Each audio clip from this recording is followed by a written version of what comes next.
Yes, good evening, everyone in the USA, including Canada, all over the world, Long Island, five boroughs of Brooklyn, Bronx, Manhattan, Staten Island, and Queens.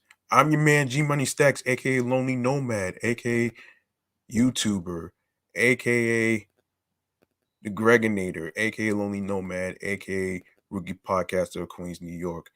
And you are now listening and tuning into the 68th episode. That's right, episode 68 of Off the Meat Rat Chainz New York podcast.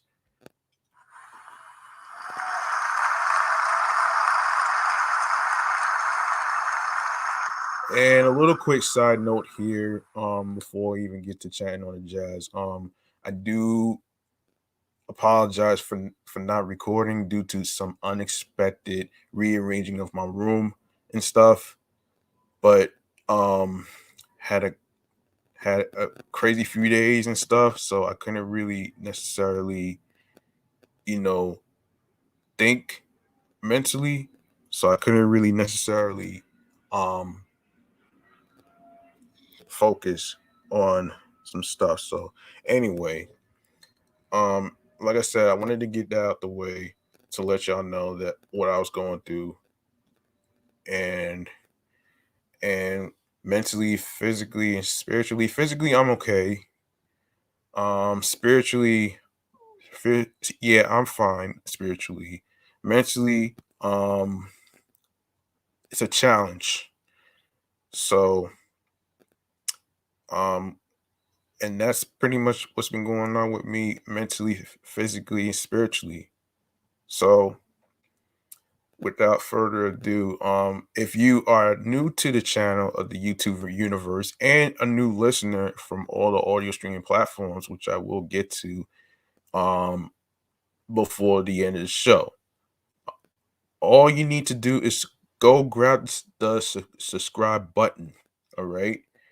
Be sure to enable alerts alongside with the notification bell for more video content when the show goes in the air live via live stream. Leave a like and a comment along with the episodes of the topics that was discussed. Share the videos alongside with tell a friend to another friend. And also make sure you share the podcast along with all your streaming platforms. Like I said, I will go over where you can look it up um at the end of the show.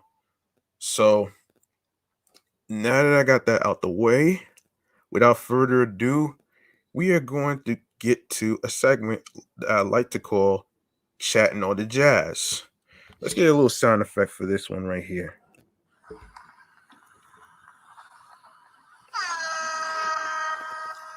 And our first topic in chatting on the jazz has to do with an idiot. That's right, an idiot who goes by the name of Lauren Pefferle. So check this out. Lauren Pefferle is an Oregon special education assistant who wore blackface to dress as Rosa Parks at a Mabel Rush Elementary School in Newburgh in a protest against vaccine mandates. You know, this is the stupidest story that I ever heard. How many times you hear about idiots doing blackface? How many times you hear people doing some stupid ass shit? You, she's one of the sugar fucking burgers, man, waiting to be eaten.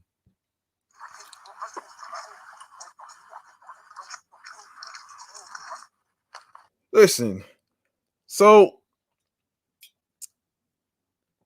Preferably was identified as the school employee by the Newburgh Graphic. The school district has mandated the COVID-19 coronavirus vaccine for all staff members and with limited medical and religious exemptions, the newspaper reports. You know what the hell? What the hell are religious exemptions? Somebody fucking help me with this shit because I'm having a hard time with this. But I digress on that one right there. So last Friday, one of our employees reported for work in blackface. The employee was removed from the location, and HR has placed the employee, rather, on administrative leave.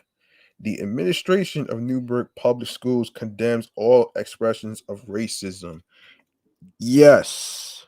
And this deserves a buzzer.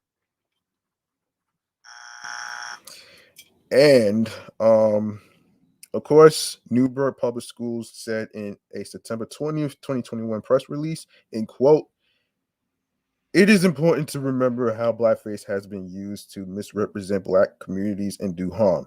We acknowledge the violence that this represents and the trauma it evokes, regardless of intention." The 41-year-old Pefferle staged her protest against vaccinations on September 17th, 2021.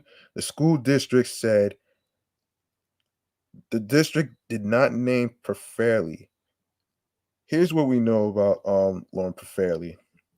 Pefferle told another staff member she darkened her face with iodine to look like Rosa Parks.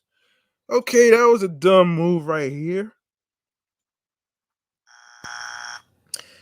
According to the Newburgh graphic, Pefferle told another staff member who was granted um, anonymity by the newspaper that she intended to look like Rosa Parks during her protest against vaccine mandate, comparing her protest to Rosa Parks' protest against racial discrimination.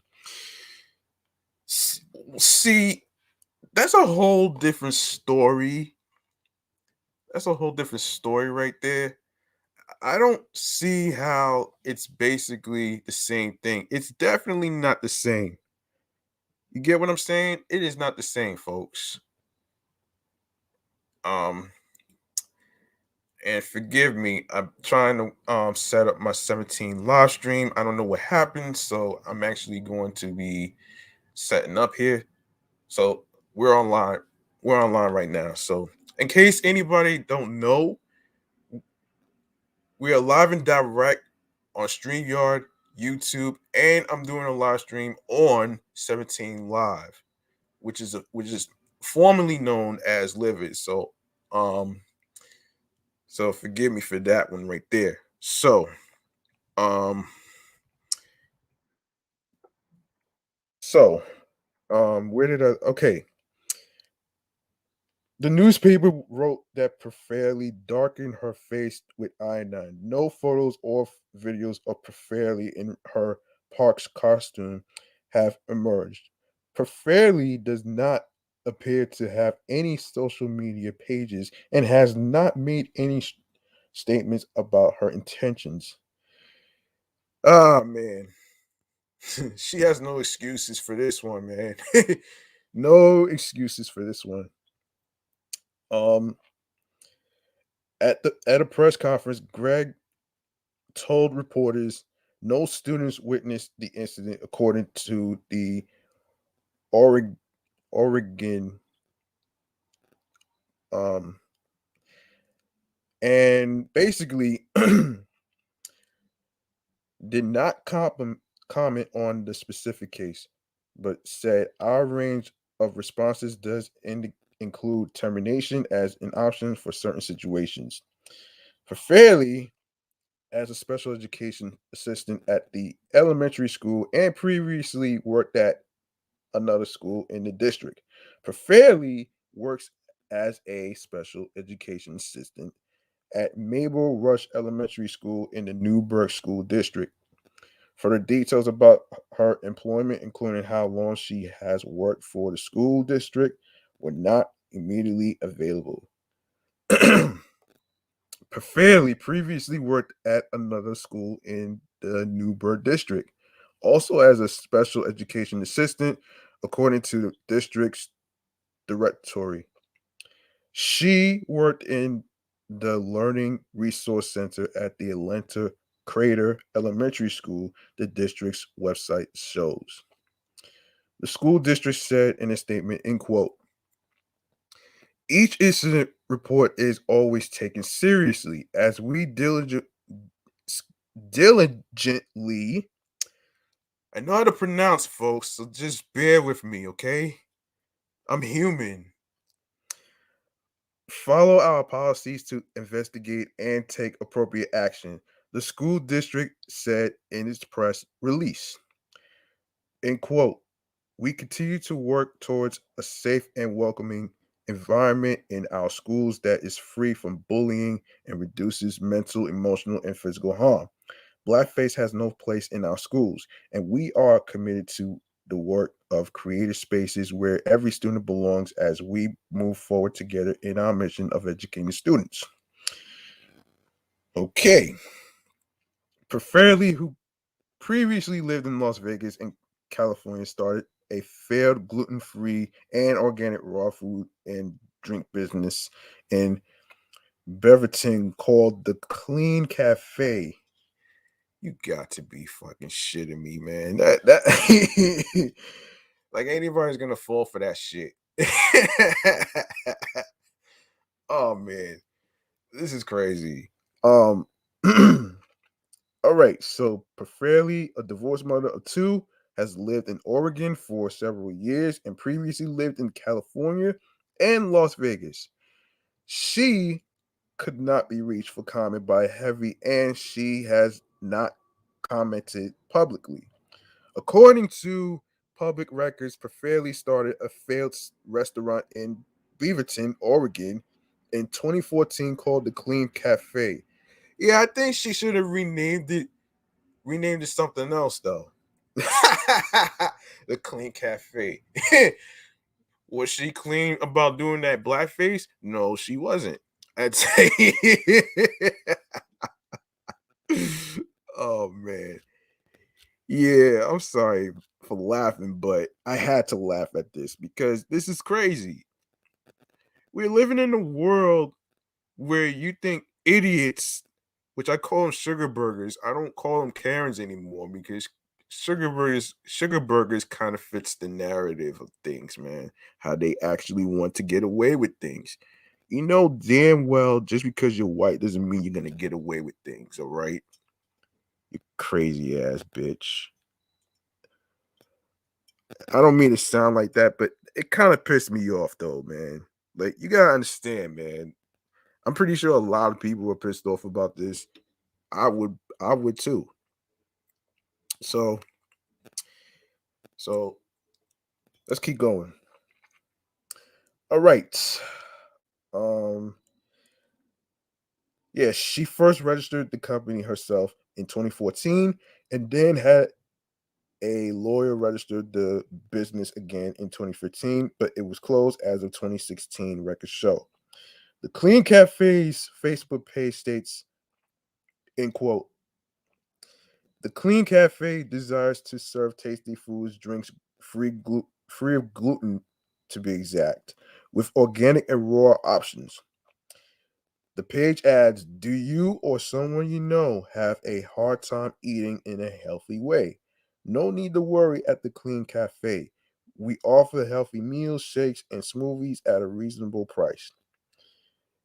The Newburgh's school superintendent said he is horrified, angry, and ashamed, calling Pefferle's actions un- unfathomably offensive. Newburgh Public School Superintendent Joe Morlock said in a statement, in quote, we've seen some dehumanizing and deeply disturbing expressions of racism in recent days involving our district. As always, our deepest concern is for the well-being of our students and our staff. Every day we work towards building an environment where every student is welcomed and safe, and where there is absolutely no tolerance for racist or bullying behavior. Okay. He added, I am horrified, angry, and ashamed that this happened, as is nearly every other staff member. The students of color in Newburgh deserve so much more. This goes against everything I and the vast majority of NSD staff believe, and it's unfathomable offensive. Morlock said if we had the power to entirely eliminate deep-seated racism, we would in a heartbeat. But the painful truth is that clearly racist behavior exists in our town, in our state, in our world. Not just in the major and overt ways we've seen recently, but in subtle ways that affect people of color every single day. We must attempt we must interrupt rather and respond. We must do better. He continued in a statement that goes like this. It is important to remember the terrible historical context of blackface, how it has been used to misrepresent and demean black communities, and how much harm and pain it continues to cause. This behavior represents violence and evokes trauma. It is beyond unacceptable. It is also important to acknowledge that references to our nation's horrific history of the slave trade, which were made in the recent social media incident, have devastating consequences, yes, to our students who we love and serve. It too is beyond unacceptable. Each incident reports is always taken seriously as we diligent, diligently follow our policies to investigate and take excuse me, appropriate action. All right, let me take a drink, man. I'm sorry. Hold on.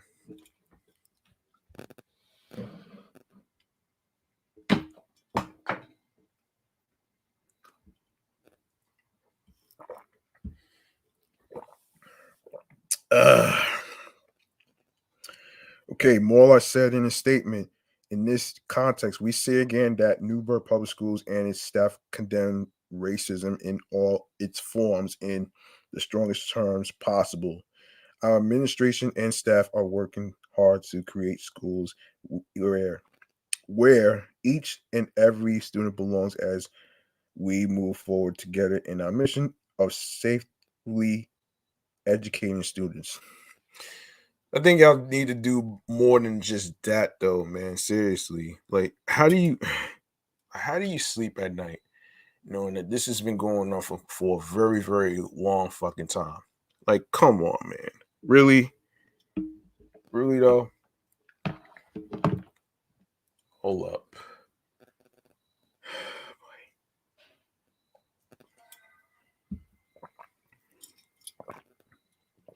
Okay, hold on a second, guys.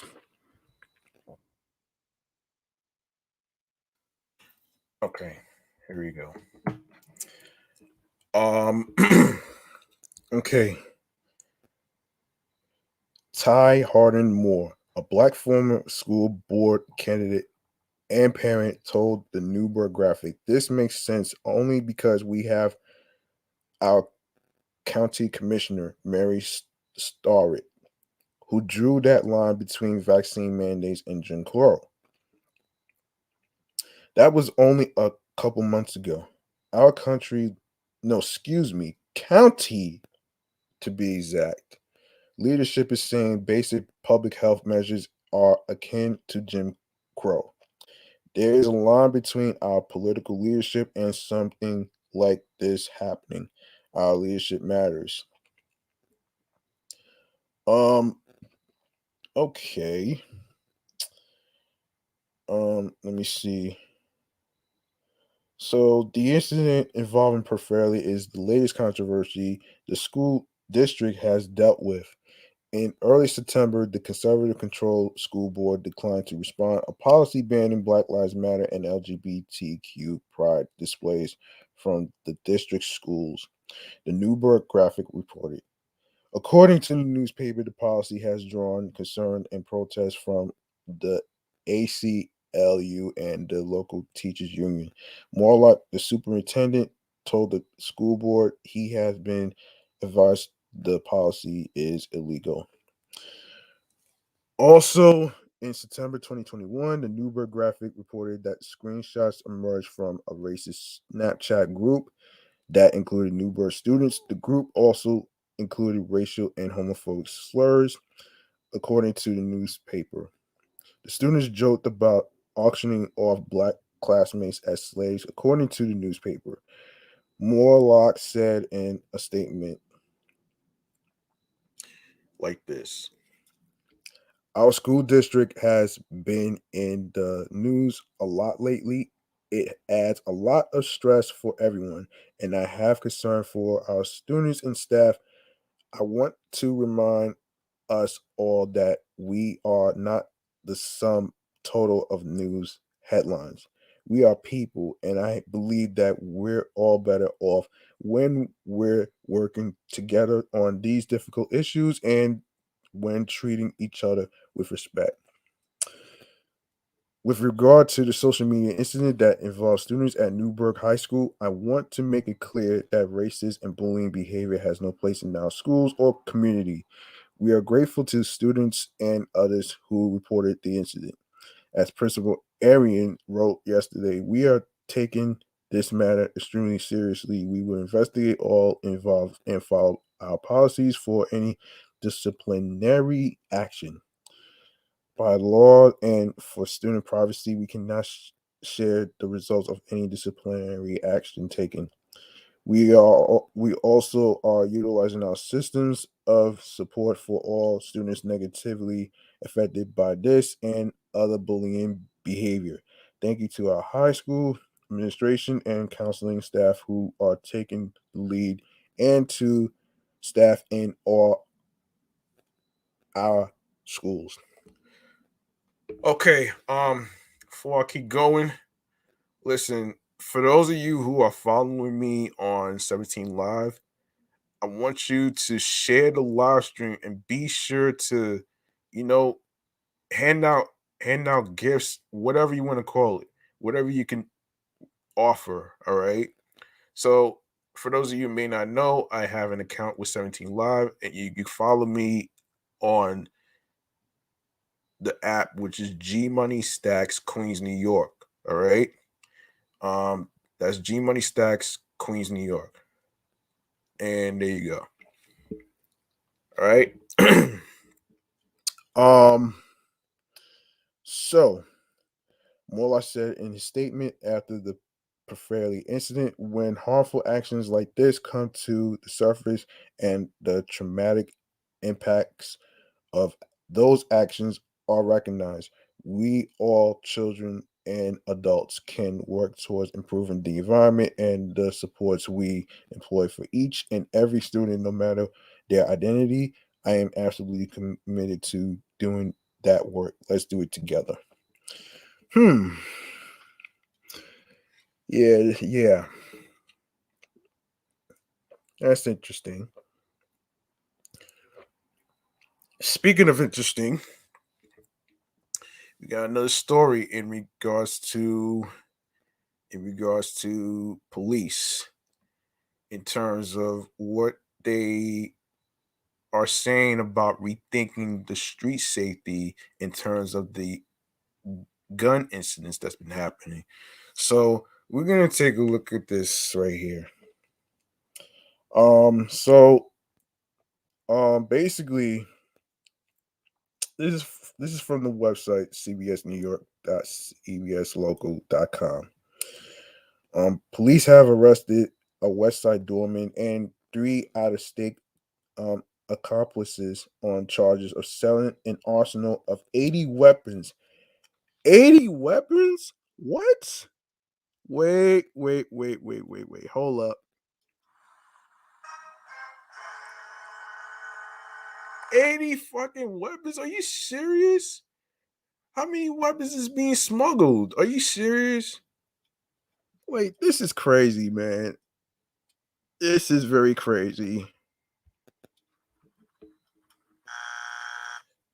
I had to do it, man. I had to do it. I had to do it, man. You know what I'm saying? I had to do it. So, yeah, 80 weapons on the street of Manhattan while numerous gun violence cases stun the city. A police expert told CBS2 Marshall Kramer on Tuesday it's a sign the city street safety strategy needs a major overhaul. You can't hear the guns blasting on the surveillance video footage released by the NYPD, but you can feel the terror of a wild shootout in the Bronx. Two groups are seen firing shots at each other as others run or duck for cover. There was also the terror of a Manhattan robbery. A man is seen walking down West 33rd Street when two men on a scooter robbed him at gunpoint. In another example, a man is seen sitting in a scene in excuse me, sorry, as a car on West 72nd and Columbus Avenue when an unknown person in a dark sedan pulls alongside and starts shooting.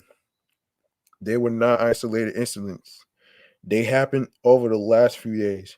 Pace University professor and former NYPD Lieutenant Darren Porcher told Kramer things have got to change.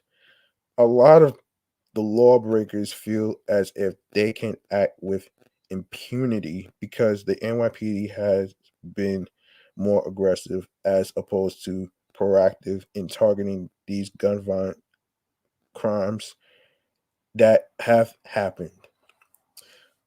Porcher said the NYPD needs to pinpoint places where gun violence erupts and flood those areas with cops. Um, they're not afraid of the NYPD. In addition to that, our elected officials have not rolled out the necessary agenda to make us feel safe, Porcher said. Porcher also said the Iron Pipeline, guns flowing into New York City from states with lax gun laws, is partially to blame. A fact that was on full display at police headquarters, where Commissioner Dermot Shea and Manhattan District Attorney Cy Vance displayed 80 guns they, they confiscated in a huge gun trafficking bust and that involved guns from Tennessee allegedly sold on the street by the doorman at the West 55th Street building. Wow. I don't see guns on this table. What I see is victims. I see kids gunned down in the street. I see mothers standing at funerals, Shea said. But Kramer questioned Shea about all the other gun incidents striking terror in the hearts of those who live here. How frustrating is it for you that despite the fact that you've taken 80 guns off the street, there's still this constant drumbeat of gun crime, Kramer said. Yeah. The focus has to be more so on the small number of people that carry guns, and we must deal with that side of the equation. And of course, Vance said one answer may be a new gun kingpin bill that increases penalties for gun trafficking. Porcher said it will also take more cops targeting gun crimes, and it will take a new mayor to do so. Well, let's hope Eric Adams gets in there and maybe he could do something about this. I mean, he has the experience and like this is crazy, man. And I don't really have that much to say on this one right there. And this is just not I don't want to waste my time on this one. So I'm gonna go to the I'm gonna go to Wendy Williams, so ladies first. I haven't had a chance to talk about Wendy Williams because I didn't have time. So here it is, right here. So for those of you who may or may not know what happened with Wendy Williams didn't premiere her season 13 episode season of her talk show. And there's some stuff that's going on. So I'll, talk about this. So the premiere of the Wendy Williams show has been delayed once more as the host continues to have health struggles. The show announced the premiere date delay on Instagram. Writer Wendy Williams has been and continues to be under a doctor's care and is still not ready to return to work. We plan to return We plan to return on October 18th. The show also noted now Wendy's breakthrough COVID case is no longer an issue and she has tested negative, but she is still dealing with some ongoing medical issues. Oh boy. Um Previously we reported that the Wendy Williams show confirmed on Tuesday that the talk show will return for season 13 on October 4th with all new hot topics. The wait is over. Season 13 starts on Monday. The show captioned a short trailer for the upcoming season. You don't want to miss it. Blah blah. The season 13 premiere was previously set to air on September 20th, but pushed back after Williams tested positive for COVID-19 and was later hospitalized due to an alleged psychiatric issues. Well, that's scary. And to allow Wendy time to quarantine and fully recover, and to ensure that our production abides by all SAG, um, AFTRA, and DGA COVID protocols. We expect to begin the 13th season of the Wendy Williams Show on Monday, October 4th. The statement continued. In the meantime, repeats will be scheduled. Wendy's team previously posted that she was battling ongoing health issues that prevented her from promoting the show. Wendy's dealing with some ongoing health issues and is undergoing further evaluations. The statement reads she will not be able to complete her promotional activities next week, but can't wait to be back in her purple chair Monday, September 20th for 13th season. According to a Wendy source, this talk show host is in need of serious help and was drinking every day prior to being hospitalized for psychiatric issues. Her brother Thomas Williams Jr. Spoke out about his sister's condition. I did speak with Wendy. She stabilized. She's doing all right. You know, I can't give all the blow by blows. I told her I'll never proceed her voice through the show, he said. But I do thank you all for all the kind words. I really do believe and have faith that Wendy's going to make it. Her brother continued, it's not an easy fight. It's not one that individuals always win. Sadly, come November, we are on the anniversary of my mother's passing. It's not easy. This isn't easy, but it's necessary. But she's doing well. She's stable. I have spoken with her. We are hanging in there. And that's actually good news to hear, man. You know what? Take all the time you need. Hopefully, and this goes back to the previous people that I talked about that it is okay to take a break for your mental health because mental health matters.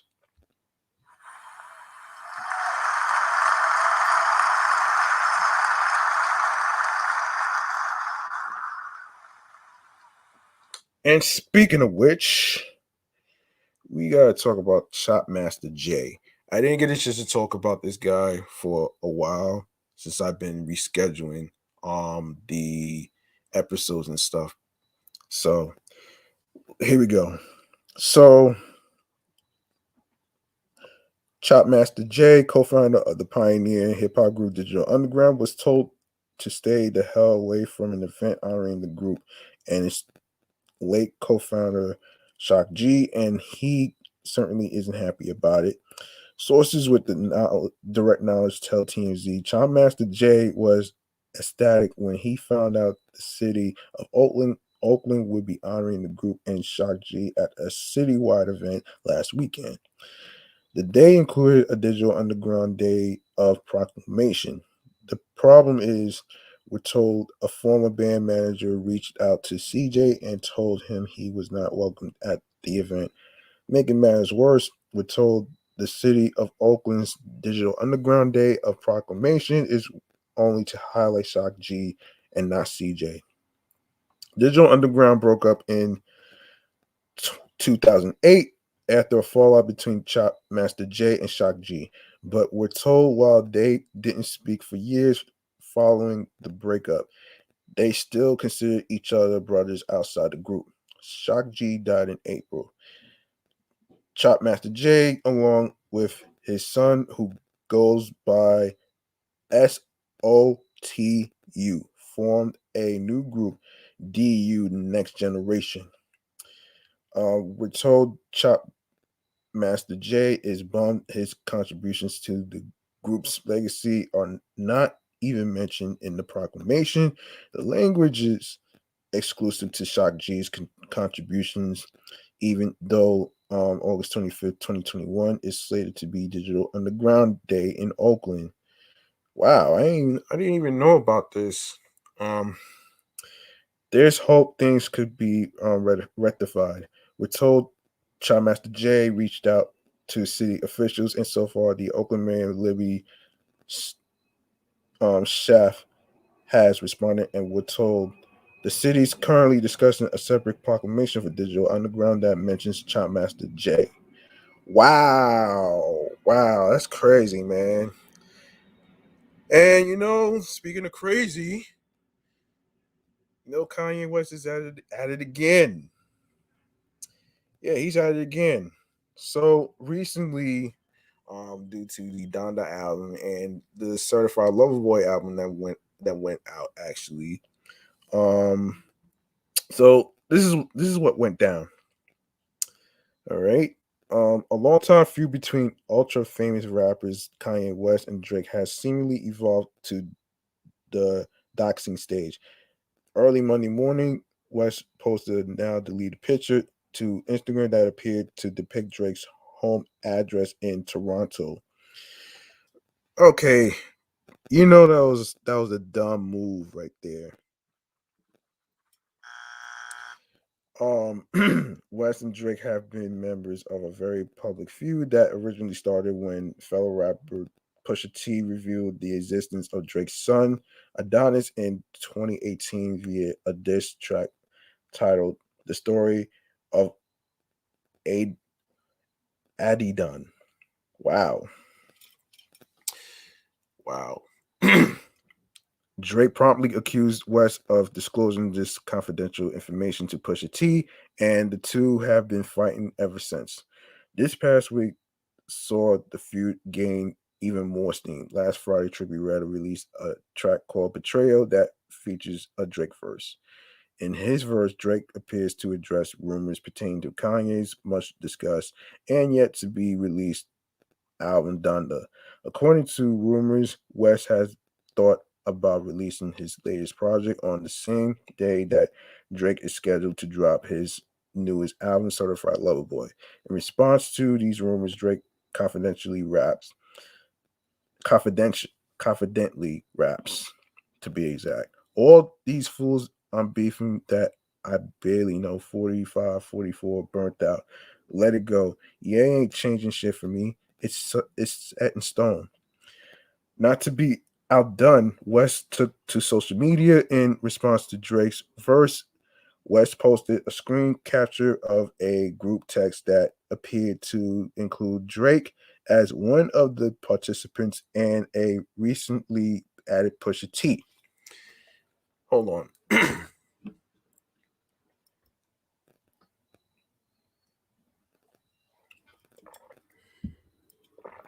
Okay. In his post, West seemingly captured a conversation in which he sent a picture of Joaquin Phoenix as the Joker, as well as a message that read, "I live for this. I've been fucked with by nerd ass jock niggas like you my whole life. You will never recover. I promise you." Though he doesn't directly address Drake by his name, it is likely that Kanye was taking aim at the Canadian rapper. In response to West's latest jab, Drake posted a video of himself rapping to IG stories, one of the world's best-selling artists of all time. Drake still gets his fair share of hate that comes with the prolific success back in 2019 while performing at Camp Flog Nah. Drake was relentlessly booed by the audience as soon as he hit the stage. West has been a mainstay in the news cycle this year. Besides these doxing shenanigans, the an enigmatic rapper was named the wealthiest black man in American history back in March and is reportedly worth close to $6.6 billion. I repeat, $6.6 billion. All right. West has drawn the ire of his fans this summer by announcing and subsequently postponing multiple down the release dates. The rapper made himself at home in the Mercedes-Benz Stadium in Atlanta, Georgia, so that he could continue working on the apparently unfinished album. Having already held two listening parties, West is planning to have another listening party in Chicago, which already happened. And by the way, man, Drake already beat you to number one already, man. So here's the thing. I started listening to Kanye West's music when he basically said some outlandish shit. And I'm pretty sure everybody probably remembers the TMZ stunt that he did. And I'm pretty sure that he basically said some crazy shit while he was on stage about the whole Harriet Tubman thing, who he claimed that she didn't really free the slaves. Well, he's a fucking idiot for that one right there. And I have to give him a buzzer for this one, man. And I'm gonna be shooting some shots right now to the idiot Kanye West. Of course, Drake is one of the main reasons why I listen to music, man. If you really think about it, though, man, like, um, now here's the thing, man. I'm not gonna say that. Um, well, let me just say, I do not basically condone, you know, any particular artist saying outlandish shit. And Kanye West should have known better, okay? He should have known better. That is no excuse for his fucking outlandish behavior, despite the fact that he lost his mother in 2008. But still, that is no excuse for what he did. And I'm sorry to say, but he can't get away with this, man, because I'm about to give him a flush.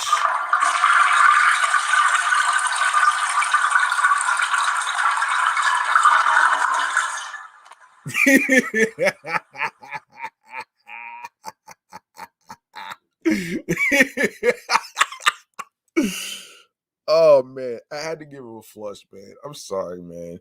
But he talking trash. Nah, man. That's not wavy for me. That's not wavy, man. And speaking of wavy, okay, we haven't heard about Charlie Baltimore in a long time. So, okay, Tupac unreleased "Hit 'Em Up" featuring the Outlaws in June 1996, one of the hip hop's most infamous diss tracks, aimed primarily at the Notorious B.I.G., Diddy, and Bad Boy Records. The song made it clear just how much disdain Pac had for his rivals at the time. In a new interview with Art of Dialogue, former Murder Inc. artist and Biggie's ex-girlfriend Charlie Baltimore recalls being present the first time Big heard the Vicious track. End quote. It was somebody's video shoot, she says. I don't remember whose. Puff was there, and I just remember Puff coming out. I think we pulled up. Puff came out. He was like real somber looking, and he was like, yo, I gotta play you this record. And that's the first time we heard Hit 'Em Up. The whole mood changed. A video shoot is supposed to be upbeat, happy, whatever. And Big is like, "Are you fucking serious right now? Serious? This is what we're doing right now." It was just shot. It was just crazy. But as Baltimore points out, Tupac believed the 1994 Biggie song "Who Shot Ya" was meant for him, when in reality it been written before Pac was shot at Quad Studios. Baltimore says Biggie was ultimately hurt by the song and couldn't understand where all this animosity was coming from, especially since they were once friends. You got this dude just riding on you and riding on you, and you not knowing what's what. She continues. If I'm not mistaken, Pac mistakenly thought that Who Shot Ya was directed at him, when Who Shot Ya was actually written before Pac had even gotten shot. Who Shot Ya is not about Pac. Wow, that's a little fun fact right there.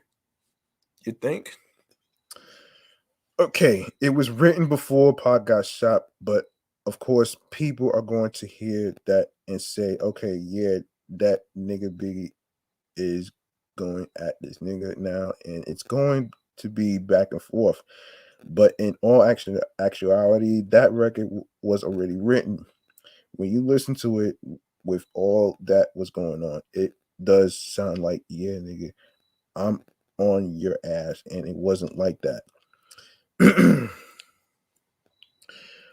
On November 30th, 1994, Jimmy Henchman reportedly offered Tupac 7 grand to stop by Quad Studios to record a verse for his client Lil Sean. But once he arrived in the lobby, three men robbed and beat him at gunpoint. Although Tupac tried to fight off his attackers, he was shot. Who Shot Ya was released in February 1995, roughly 2 months after the shooting. In an interview with Vibe that same year, Tupac was certain he'd been set up by Biggie, Diddy, and henchmen. But Baltimore maintains Biggie had nothing to do with the timing of the record. Charlie Baltimore did admit the release date for Who Shot Ya wasn't ideal, but partially understood why it came out when it did. Big didn't have anything to do with when records got released, she says. Yeah, right. My question is why discuss this shit right now, man? Like why bring it up right now? That's my question. I'll wait.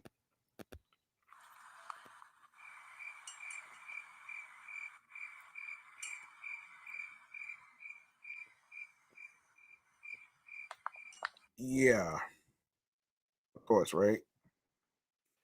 Yeah, you probably wondering, but that's the sound of the crickets. Um, okay. Um, all right. Big didn't have anything to do with when records got released, she says. He's on a label. If Puff made that decision to put that record out or whatever, the timing was what it was. Big had already written the record. Elsewhere in the interview, Baltimore was asked if Biggie really thought Tupac had slept with his friends, with his wife Faith Evans, as he claimed on hit him up. To which she replied, he believed it. In the beginning, he believed it. I don't know as time went on, he believed it. But in the beginning, yeah, he believed it. Baltimore signed with Irv Gotti and Murder Inc. in 2002, appearing on the Ja Rule tracks Down as Bitch and The Last Temptation, Christina Milian Spending Time, and Ashanti's Rain on Me remix. She also appeared in Biggie and Lil Kim's Junior Mafia video for the 1995's Get Money. And of course, um, There you have it, man. There's some fun facts about what went down. Don't understand why she brings this up, but um, don't know why. I guess we'll never know. In other in other in other music news, of course, Jeezy basically partners with French liquor brand Nord Spirits. Okay, so when you've been where I've been, it make it hard to fail. Today we celebrating life and new endeavors. Jeezy wrote on social media.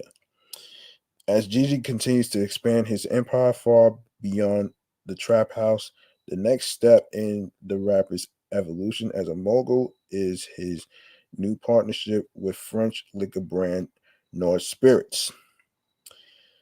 Best known for its rich cognac, vodka, and gin, Nord Spirits is looking to tap into Jeezy's influence in the urban market as well as his acumen in the business of alcohol. The Atlanta rep expounded on his decision to join forces with Nard Spirits and how the partnership will be mutually beneficial in a statement coinciding with the news.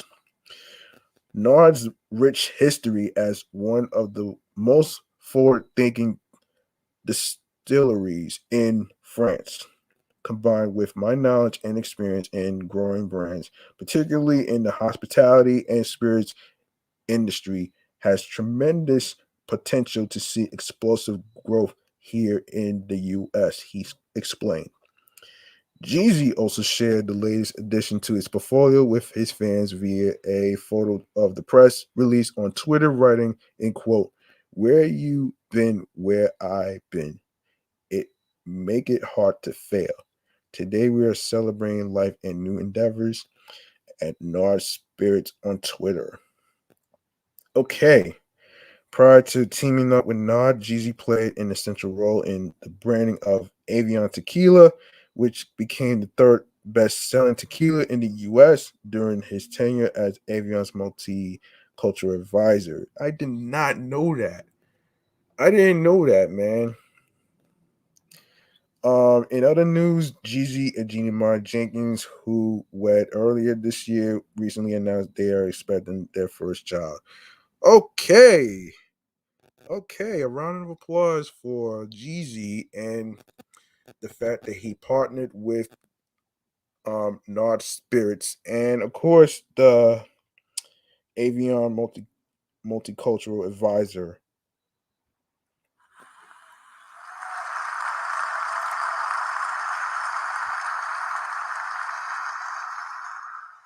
And another applause for expecting their first child.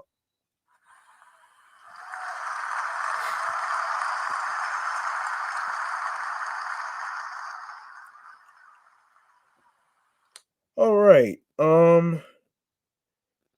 All right. We gotta talk about these rappers that's going to be featured in a new TV show on ABC called Queens. Now, now, in case you probably don't know who the rappers are, I am here to fill you in. So, here we go, folks. Now, okay, so far, in addition to Brandy and Eve, Queens is set to feature appearances from several prominent hip hop artists. Since being announced earlier this year, Queens has been one of the most anticipated shows this fall. The ABC drama will star Brandy, Eve, Natari Naughton from Power, and Nadine Velasquez as a group of women who were once a part of the successful 90s rap ensemble known as Nasty Bitches. After breaking up and going their separate ways, all four of them reunite in their 40s and decide to give their promising music career one more shot. Queens will finally be premiering within a matter of weeks as fans get ready for ABC's new series, more exciting news has surfaced. In addition to music industry heavyweights, Brandy and Eve, Queens will also feature appearances from Jadakiss, Fivio Foreign, and Cameron, according to Hip Hop DX reports. Jadakiss and Fivio will reportedly first appear in the show's 5th episode with unknown roles, while Cameron appears in multiple episodes as a rapper who was once featured on one of the group's hit singles. More information has not yet been revealed about each rapper's character, so fans will have to wait until Queens airs to see how they interact with Nasty Bitches members' explicit lyrics. Professor Professor Wow. Wait. Am I reading this right? So the members of the Queen's TV series that each of these musicians and actress is actually playing, the members of Nasty Bitches remembers explicit lyrics, Professor Sax, the feel, the thrill, the butterbeak.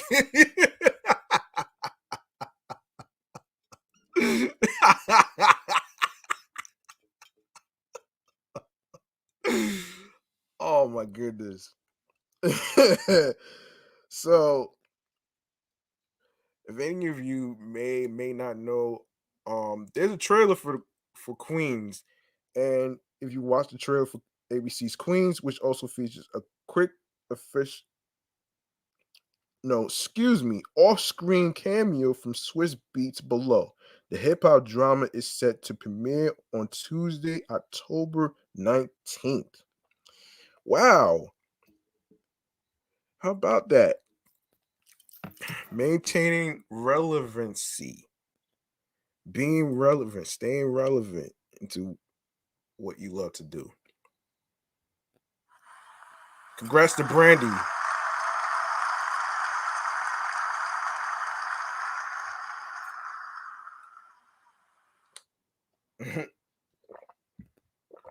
Okay.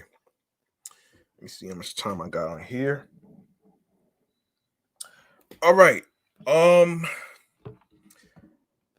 believe that's going to do it for this episode. I'm actually got something to say at the end before I get off the air. So listen, check this out. If you like what you heard, be sure to show some love by making a charitable donation to my Cash App, which is $G Money Stacks 555. That's capital G, lowercase MONEY, capital S, lowercase TACKZ 555. It's not about breaking the bank. It's about whatever amount you donate will be appreciated, and it's all about doing your best. You don't have to have a lot of money to support something. All right. It's not about having a lot of money, so don't get discouraged about whatever amount you actually decide to give. So it's not about that. So speaking of that, um, I like to get into, before I even go to the social media handles. Let me get to the social media handles first, man. First and foremost, be sure to follow me on 17 Live at G Money Stacks Queens, New York. Also, be sure to follow the show on Facebook and Instagram, all in one word, Off the Meat Rat Chainz New York podcast. And in case nobody didn't know, NY stands for New York. All right? Just putting it out there and letting you know about this. And also you could follow my other podcast pages, which is Excellent Fun Vibrant Podcast, the sports show, also Meticulous Vibe Juice Podcast, which I will try to record today, before I end the night um with the recording. And also you can follow me on the gram, G Money Stacks 555 in Queens, New York. All right. Now that I got that out the way, let's go over this. So let's go over the stream platform handles, shall we? Now, listen, if you go on Instagram and you go to my primary handle, G Money Stacks 555 in Queens, New York, and my primary show page off the Meet Rat Chainz New York podcast, you're gonna see a link that says Linktree/G Money Stacks 555. It's going to fill you in on the link choices of where you could listen to audio stream episodes of Off the Meet Rat Chainz New York podcast. So I'm gonna go over some streaming choices for you guys. So here we go. We are on Podorama. We are on Anchor, Audacity. We're on Spotify. We're on Audio Burst. We're on Deezer, TuneIn plus Alexa. We're on Player FM, Podchaser. We're on Stitcher, Pocket Cast, Podcast Addict. We're on Breaker. And also, we are on Castbox FM. And we are on Listen Notes. We are on Podbay, Podfriend. Don't forget to go to the two links, Podchaser and Podfriend, so you can leave a 5-star rating, even though you don't have too much to say on there. Just give a 5-star rating. I really appreciate that. Also, let's keep going. Other than Castbox FM, we are on Reason FM. We're on Google Podcasts. And don't forget to go listen to Off the Meat Rat Chainz New York podcast on Amazon Music. We on iHeartRadio, the number one app for music, radio, and podcast. And last but not least, the YouTube. Go grab the subscribe button to G Money Stacks 555 alongside with the other YouTube channels, Excellent Fun Vibrant Podcast, Sports Edition, and Meticulous Vibe Juice Podcast. And you're gonna do the same as I'm going to actually say right here. So be sure to enable alerts, press the notification bell for more video content, so you can be reminded of when the show goes on the air live via live stream, upcoming episodes, previous episodes that was recorded that will automatically be posted and uploaded to this channel stream right here. Also, be sure to leave a like and a comment, and be sure to download your favorite episodes. Of course, comment on the episodes with the topics. Share the videos. Be sure to tell a friend to another friend, and be sure to actually share the video. Tell your friends about the topics.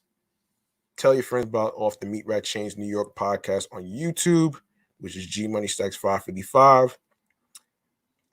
Basically share the audio streaming platforms along with the YouTube channels that I just mentioned with your friends. All right. Now, I do have something that I want to say before we even wrap up this show. So basically it has to do with something that I was talking to my sister about, actually. And this is pertaining to if you have a dream of creating a show like a podcast, like I'm doing right now. I want to read to you what I actually just said to her earlier. Basically, let me just say this and hear me out, guys. So,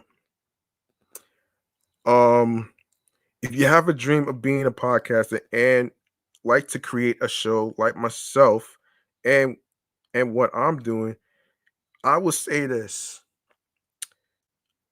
I would say this. Do it for you, not for pleasing consumers and audiences. Podcasting is about what you think of the topics with your thoughts, talks, opinions, and facts. Don't do this just to be noticed and famous. You do this because it's very therapeutic, just like vlogging and keeping a journal of the stories plus the topics that catches your interest, not just because it's trending. It's about you and how your show is structured and formatted. Also, whatever name you come up with for the podcast fits and represents you. And also remember, as creators, it's important to have ownership and creative control of your shows, of what you started, because you don't want outside corporations, media productions, and all that other stuff to take away your creativity, to take away your your ability to be hands-on with your shows and how you want to do it. Because I did some research probably months ago. And last time I checked, podcasting is booming more than radio stations, to be honest with you. You know what I'm saying? And let me continue my thoughts on this.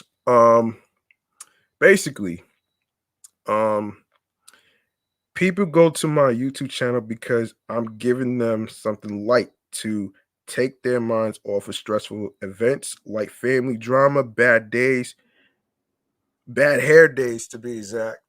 Bad hair days to be exact. Work, giving inspirational and motivational sparks to people, especially the ones that is going through dark times with their mental health. Don't worry about the dumbass hater garbage burgers, because love and success will speak for itself by eating them up like the foods we eat. Homer Simpson style.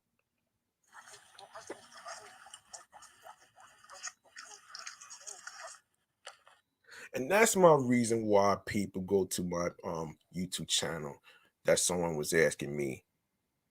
That's what's enticing. I am giving people something light to listen to whenever they're going through something, whether they're going through something traumatic or whatever, because at the same time, and the same token of my soul and heart and mind, mental health matters. You know what I'm saying? That's the reason why I'm doing this. That's the reason why I'm doing this. And another reason why I'm doing this is because, it's been a whole year since we didn't have anything to laugh at.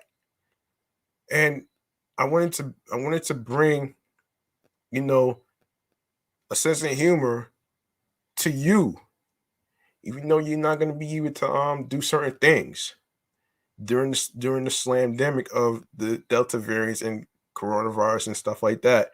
But that doesn't mean you can't take the time, not only for self-care and for you to actually be able to, maintain your mental health, because laughter is the best medicine.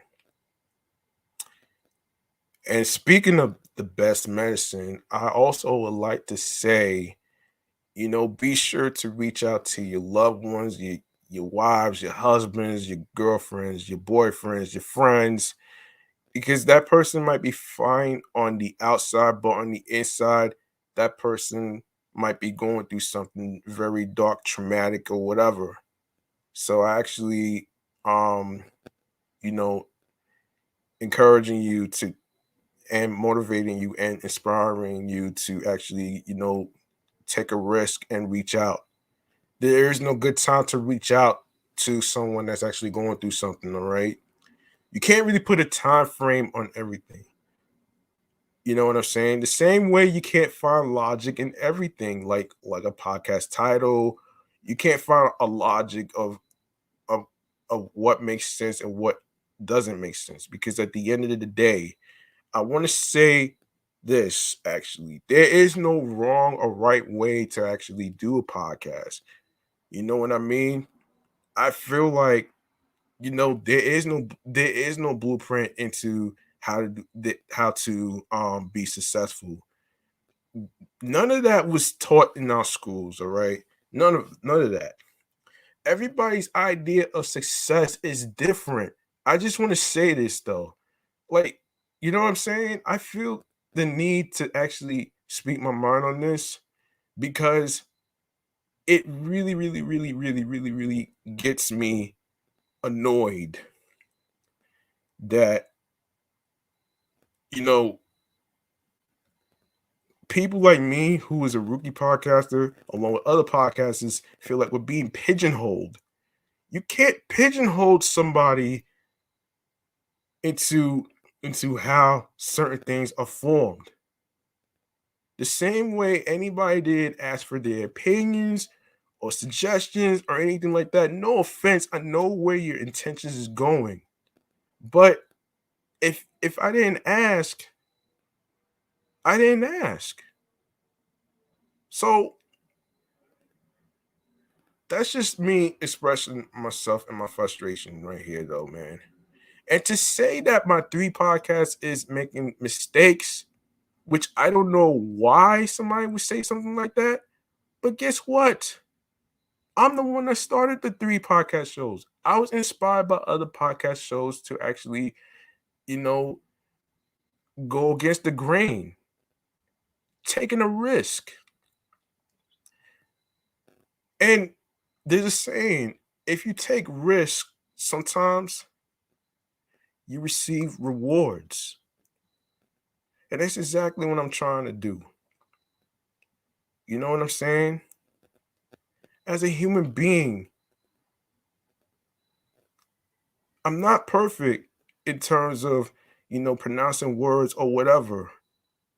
But I would appreciate if somebody don't pigeonhole me and bust my chops on whatever case scenario may be. Because if you told me that you never butchered a word in your life,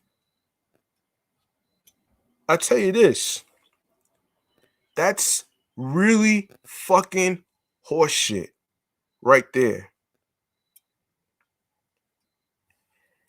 And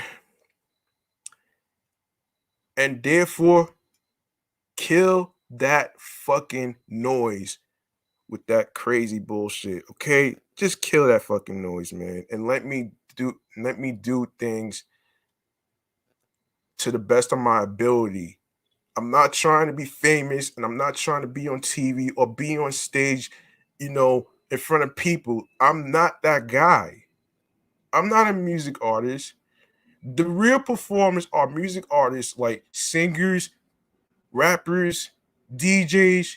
You have comedians. You even have poets. Those are the real performers.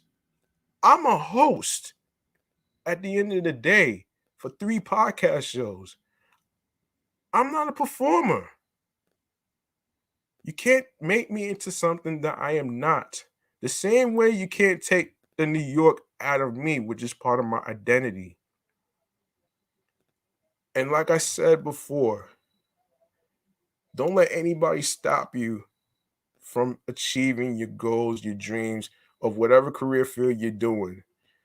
And of course, including the podcasting field right here, if you would like to create one, whatever name you choose, be sure it represents you, not everybody else.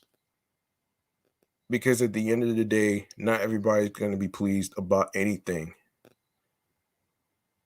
And can we stop the hate already? All you fucking garbage burgers out there, can we stop the hate already on trying to bust somebody's chops on whatever disability or whatever case scenario may be? Like, come on, grow the fuck up. And of course, that's my kill that noise kill that fucking noise, rant. All right. And whatever you do,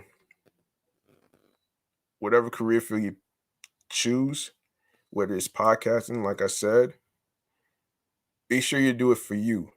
And ask yourself this question: are you doing this to please your friends, your family members, or are you doing this for you? Because if you're doing this for you, you might be right. Because you're doing something that makes you happy, not the fucking haters. Because the fucking haters at the end of the day, they're not the ones being successful anyway. It's all about you. It's not about pleasing consumers. It's not about pleasing anybody. And like I said before, podcasting is about what you think of the topics and your thoughts, talks, opinions, and facts. That's what podcasting is about. And I had to go hard on this because I wasn't going to take shit for nobody. I don't care who it is. What you're not going to do is try to pigeonhole me into some shit that I am not going to be a part of. I am who I am. Of course, I'm going to make mistakes. Of course, I'm going to butcher on a few words. So fucking what? I'm not aiming for perfection. This is about being able to do what I love. And that's creating content for this live stream, not just for StreamYard, not just for YouTube, but also for 17 Live that I'm doing right now, which I will get to your comments in a second before I wrap up. And yeah, and that's pretty much what I had to say right here. And this right here, I'm gonna give myself a bell on this one. And an applause for speaking my mind and what's been bothering me, because at the end of the day, I'm not gonna continue bottling my emotions and holding my tongue for anybody. I gotta be free from all this shit right now.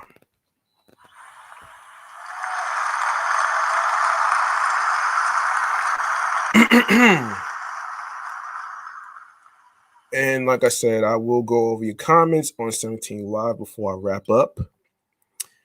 Okay, hold on. Basically, who's this? Oh, we got Siobhan in the building. Hey, thank you for the snack. Appreciate it. I'm gonna poke you right now. Who else made it? Who else made it here? Also, be sure to share the live stream on 17 Live with your friends on here that's following me, and whoever's following you, be sure to share the live stream. I really appreciate that. And you know, send some snacks or whatever. You know what I'm saying? Coins, whatever. Okay. Who do you have here? Of course, we have Prima Power. Yes, that's right, Prima Power. I'm going to poke this guy right here. Make sure I poke him. And yeah, I appreciate the two people that actually came in. Thank you, Siobhan Official. Siobhan Music Official. Speaking of Siobhan Official Music, go check out the single with T Howard, aka Mr. TKO from All Time Struggle Podcast. They have a single called Get Well Soon. You can stream it on Spotify, you can stream it on YouTube or any other streaming platforms where you get your music. All right. And and basically, let me just say this though, man. I want to say something actually, and to say I want to say thank you. Of course, thank you to the to everyone out there that's been listening, hearing me out on my rants, hearing me out on my frustration, and of course hearing me out on certain things, certain topics that kind of bother me. Um and also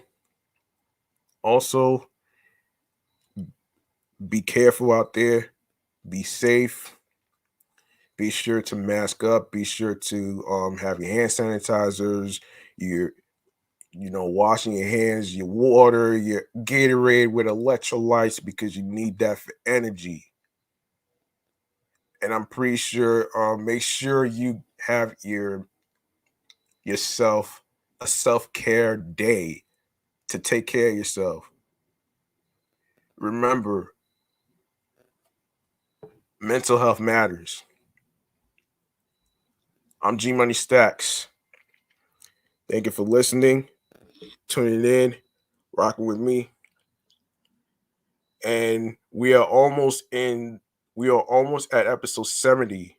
So we're gonna keep up with the progress. Um and I hope to reach that milestone of the 1 year anniversary and hopefully reach the 100 episode. So I'm gonna be cooking up some stuff, and I'm gonna be cooking up some stuff for the Halloween episode. So you guys stay tuned for that one right there. Um, like I said, man, G Money Stocks clocking out.